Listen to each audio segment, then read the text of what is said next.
All right, it's district breakdown time. We are talking 5A Division I. My main man, Professor Diggs, is with us.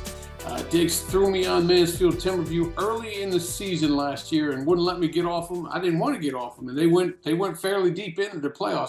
You know, you were big on Mansfield Timberview. You were waving that flag and seeing all kinds of things with Jarvis Reed and some of those special players. But I told you I was really worried about this district, and I was worried that it wasn't going to prepare them. And you might view their playoff distance as something you can be excited about.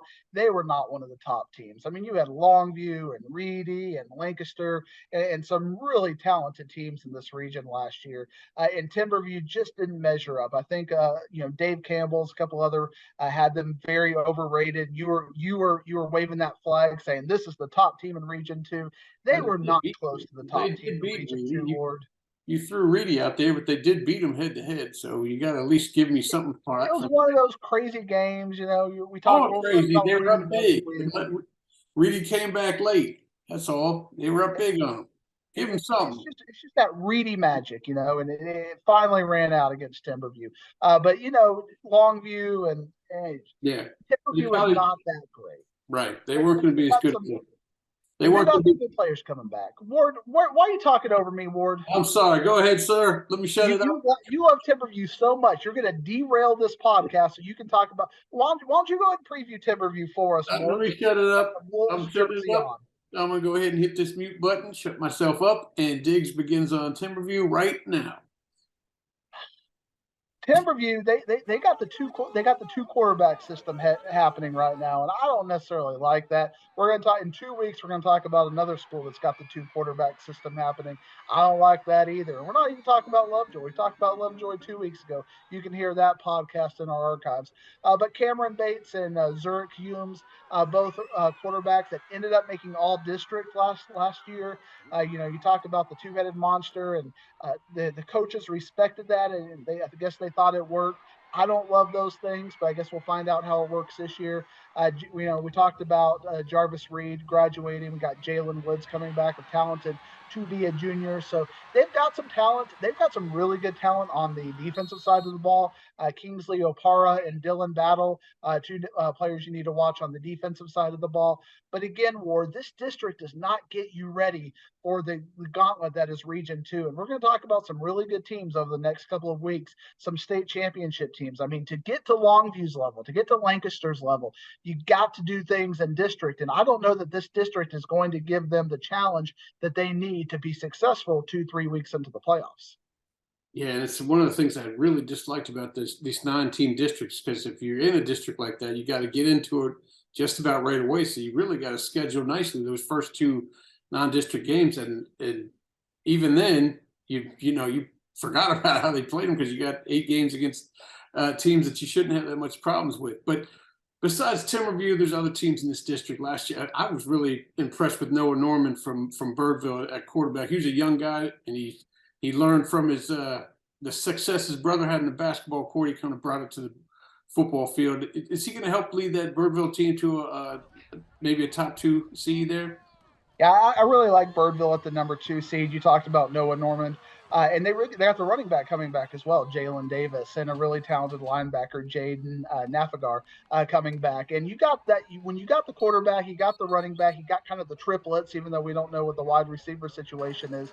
We got no Byron Nelson here with receivers for years. They all graduated. We got to figure that out. We'll figure that out in about 4 or 5 weeks.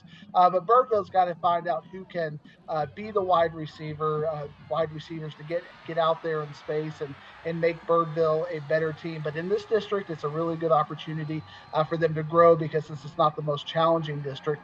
I had a coach, contact me in the past couple of weeks, kind of pulled me aside privately, said, Diggs, I've been watching Richland run track, and I don't understand how Richland isn't a much better team.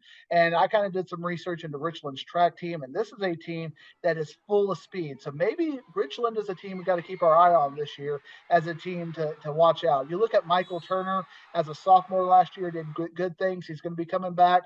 You got a lot of sophomores. You had Xavier Johnson and Evan Smith. You put them out on the track field, and all of a sudden they're competing with the Denton Ryans and some of the other track track stalwarts in 5A. Watch out for Richland. I think Richland might have a little something. Sometimes track doesn't always translate over to football very well, but Richland is kind of a team to keep an eye on. But my team to really keep an eye on, kind of a team to keep that I'm very passionate about in District 5A. It is time to finally get our green and gold out and support the Newman-Smith Trojans. I think we're going to see the Newman-Smith Trojans make the playoffs for the first time in a little while, back when our guy, Coach Paul Ressa, was leading them 2-3 deep and losing to Longview in the playoffs. I think we might finally see the Newman-Smith Trojans make the playoffs. Go ahead and put me on the message board right now. I like Newman-Smith. You can put it on the board. Yes. He's putting Newman-Smith in there. Now tell me why you like them, because I was going to ask you which of the Carrollton or DISD teams you think will slide in for the 4th spot, and you've said Newman-Smith. So tell me why the Trojans are your guys this year. Well, you got 3 really special players coming back on, and you watch their basketball team and they've got athletes in Newman-Smith. Yeah.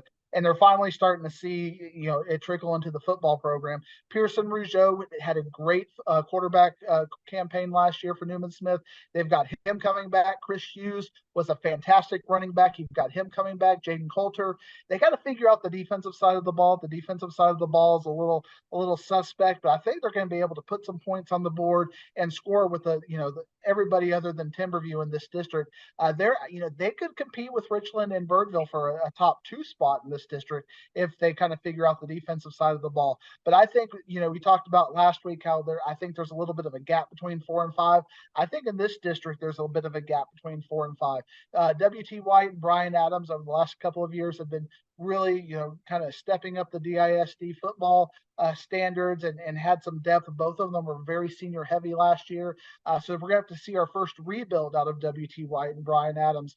So I think that given what Newman-Smith has coming back, they are the team to beat. They're going to be fun. Fortunately, their district mates in R.L. Turner, I think they're going to be more at the bottom of the district. They graduated just about everybody, and they only had one all-district player, and he was a senior. So I think that R.L. Turner's got to has a lot to grow. If you're looking for a team to kind of watch out from DISD that I think has a chance to be a lot better than expected, it's Molina. Those Jaguars, they got a really special quarterback coming back in Robert Johnson. Terrence Reed is a very talented safety that they've got coming back. Keep an eye on them, but I still think W.T. White and Brian Adams are probably the top 2 teams from the Dallas ISD teams in this district. Okay, that's good, because I was going to ask you that, man. You often see Molina, Sunset, Turner at the bottom of the districts that they're in, and it's probably within those 3 schools. It's kind of a nice competition to see who is going to finish ahead in those bottom 3s, which we will find out from you now when you're going to give us your top 9 in that district. And like you said, Ward, I think that's a very important part, because even though this is not a great district at the bottom, it's going to be very competitive. You're going to look at Molina, Sunset, and R.L. Turner, look at all 3 like, hey, we have a chance to win. We're not going to get blown out by 80 points every week. There's winnable games here, and I think they're going to be even more competitive against Brian Adams and W.T. White. And if you have a really special freshman or sophomore class in either of those 5 teams, you never know. I think Newman-Smith is that safe number 4 team, but you can see crazy things happen in this. But when you rank them from 1 to 9, your Timberview Wolves, I know your favorite team, Ward, got them at number 1. I like Birdville at number 2, Richland at number 3, my guys, Newman-Smith number 4, W.T. White 5, Brian Adams 6, Molina number 7, R.L. Turner 8, and those Bison from Sunset, we got them at number 9 this year. You definitely don't want to be in the 4 spot, because we talked about this, having to play Aledo. I think, as I'm a little spoiler for next week, I think we're going to be talking about Frisco Lone Star a lot next week, and you definitely don't want to be in that 4 seed, because you're going to be looking at a very talented Frisco school. Even if it's not Lone Star, like last year, Reedy was the big surprise team. You don't want to see one of those good Frisco teams in the first round, so you definitely want to avoid that number 4 spot. Yeah, you may actually see a healthy Lone Star team this year as opposed to last year, and they did fairly well beat up last year. But we'll talk about that next week when we dive up into Frisco ISD and talk about all the Frisco teams in Sherman when we talk 6-5A D1. And I'll talk with you about that next week. See you next week.